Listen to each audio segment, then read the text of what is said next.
Hey everybody, Roxabox90 here with a quick information update. We have some really interesting speculation spoilers to talk about today. Very brief, but I thought I'd give you guys a quick update since Cons is now out and Wizards is going to be soon, I hope, hitting us with spoilers for Commander 2014 and maybe even Fate Reforged. But regardless, we have a couple things that I think are pretty neat. The first is huge FNM changes. What's going on here?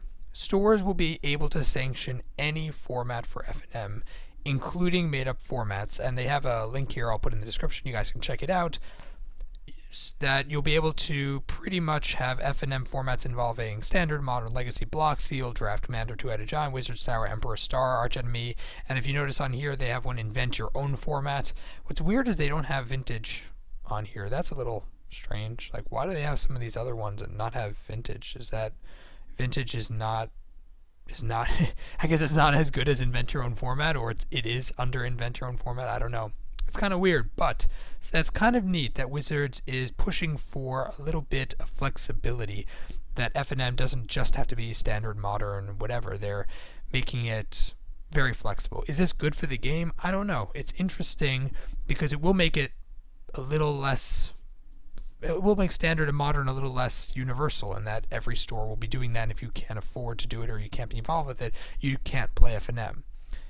Sounds like the flexibility. For me, I prefer things that are more flexible and have more freedom, so I enjoy that stores have the option to work with that. And they also discussed how promos are going to shift up a little bit.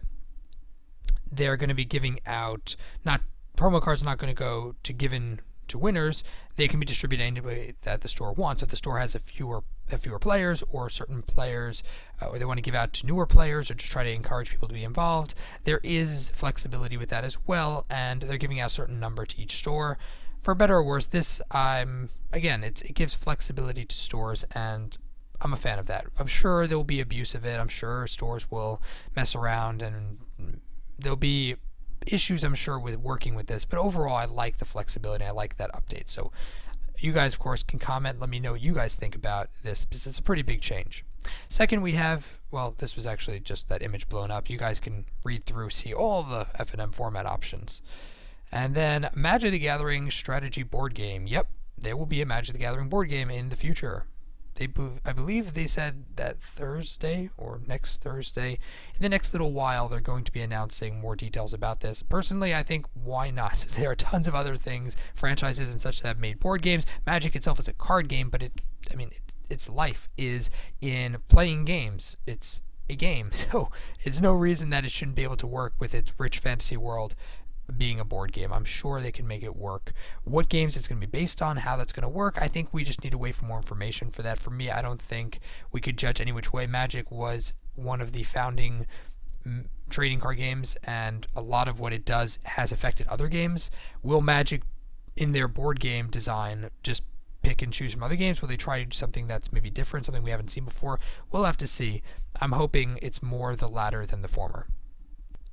And last up, we have the regional PTQ promo card is going to be Liliana of the Veil in the new border. Wow. So this is pretty cool. Will it drop the original price? Of course, that's the first question everyone who wants Liliana will ask, and I would say probably not that much. One, because it's the new border versus the old border, and much like with the fetch lands, while the fetch lands did drop a lot, the Onslaught ones at least have dropped a lot compared to what they were, they're still significantly higher than the new ones that are being printed. And this is also a PTQ promo card. It's not going to be mass printed. So seriously doubt this is going to affect things. It'll probably be somewhere between a regular, well, much lower than a regular foil. It will probably be a little more than the regular card, maybe around the regular card. My guess would be somewhere between the regular card and the foil, and it will probably drop over time depending how many of them are printed and put out there. And it's in the new border, so we'll have to see also, which could potentially make it more expensive in the long term, probably not so much in the short term. Does this mean they're not going to put Liliana in the Veil if they make another Modern Masters in June, and they're not going to put her in? Well, I don't think this really matters either which way. I think she probably still would be in a supplemental product like that, either which way.